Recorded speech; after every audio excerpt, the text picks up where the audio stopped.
It's always fun to see somebody smile. When these little kids come up and they want a donut, it's like the biggest decision of their life.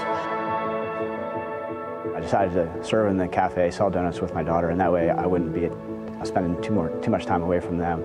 And anyway, she was little then. By that time, she couldn't even see over the counter. I remember we had to get a stool because she couldn't even see over the counter to serve the donuts. But that's what started me serving.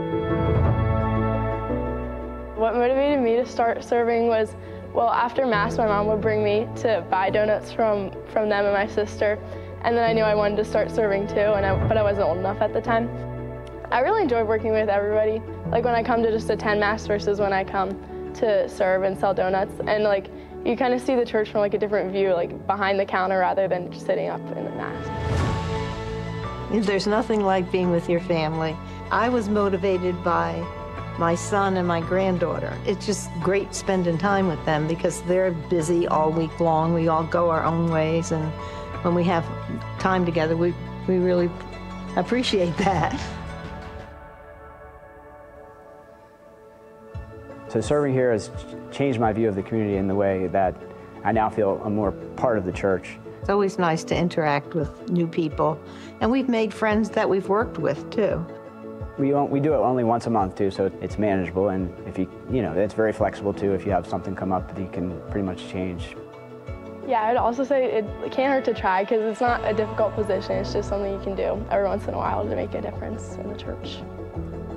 To another family that's thinking about serving, I would encourage them. It's a wonderful experience to be with your family and do something together and make people happy.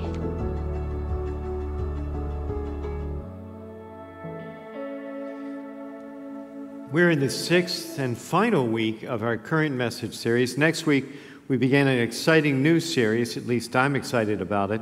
To learn more about it yourself, check it out on our website. This series has been looking at our lifelong project of growing in our faith. If you've missed any or all of this series, you can always catch up online, and I invite and encourage you to share our messages with friends and family who perhaps don't have a church. At Nativity, as we've studied other healthy churches and reflected on our own spiritual journey, we came to identify the especially helpful steps we found to growing our faith. STEPS is an acronym: serve in ministry or missions, tithe or give, engage in small groups, practice prayer and sacraments, and share your faith. Each of these steps build up both individual faith as well as our corporate faith, but the one which helps us do that the most basically, actually, is the first one: serve. Why? Because that's what Jesus did. He served others. He served others through his teaching and preaching. He served through healing people and feeding people. He served by spending time with children, the elderly, the infirm. He served by developing and equipping the apostles to take over for him after he was gone. Ultimately, he served by laying down his life on the cross.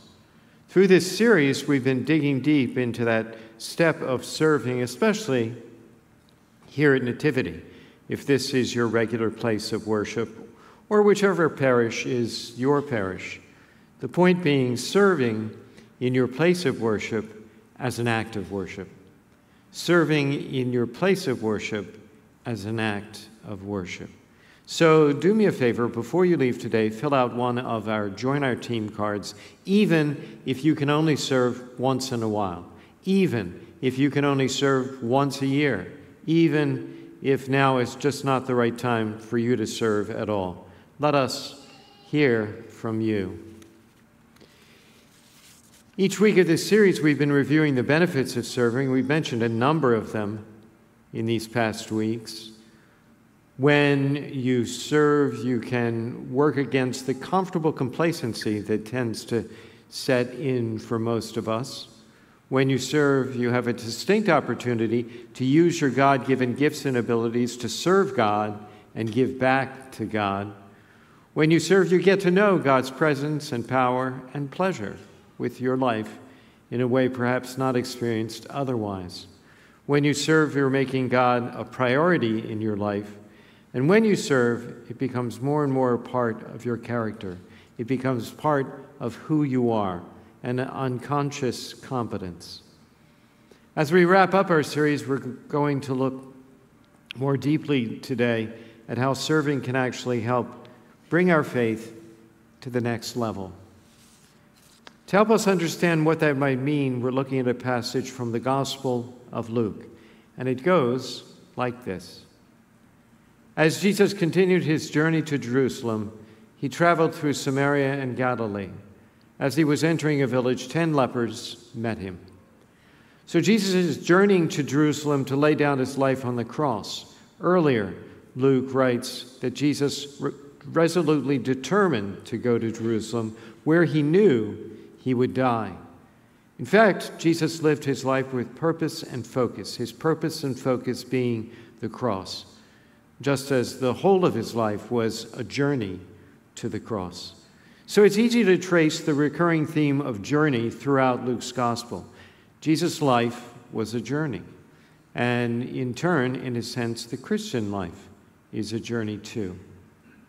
Along the way of this journey, Jesus entered a village. Luke doesn't tell us which village, but he does tell us that he was immediately confronted by 10 people, 10 men, who suffered from Hansen's disease. In other words, they were suffering from leprosy. Few afflictions in biblical times were more hideous and terrifying than leprosy. As modern medicine now understands it, leprosy is a bacterial infection that affects the skin, the nerves, eyes, and nose. It leads to oozing, painful sores, crippling disfigurement, at times the loss of limbs, and occasionally blindness. Leprosy meant lifelong suffering and almost certain death. It also ensured that the afflicted were condemned to be social outcasts.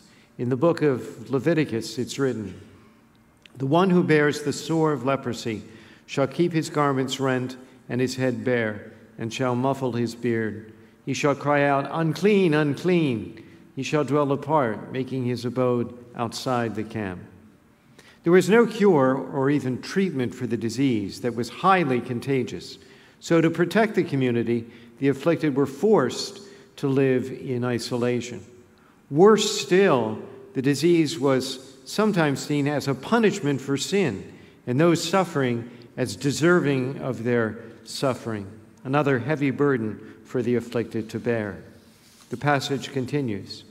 They stood at a distance from him and raised their voices, saying, "Jesus, Master, have pity on us." Now, we just read in Leviticus that they were supposed to cry out, "Unclean, unclean," and instead, they cry out for mercy. They were supposed to acknowledge their situation as hopeless. Instead, they proclaim their hope in Jesus.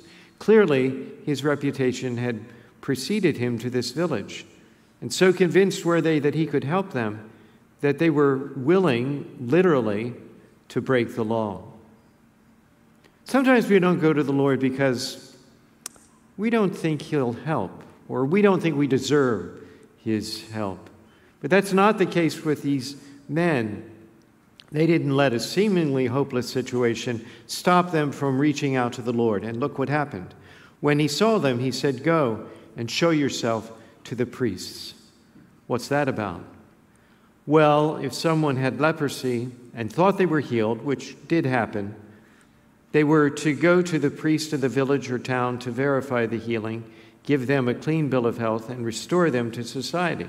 If, however, they were disingenuous or even dishonest in their claim of healing and health, there could be punishment. So, Jesus was asking these men to take a risk and trust in him before they experienced a cure. They had to take some solid step of faith, trusting in him before they received their healing. In other words, they had to act as if they were healed before they were healed. And they did. As they were going, they were cleansed.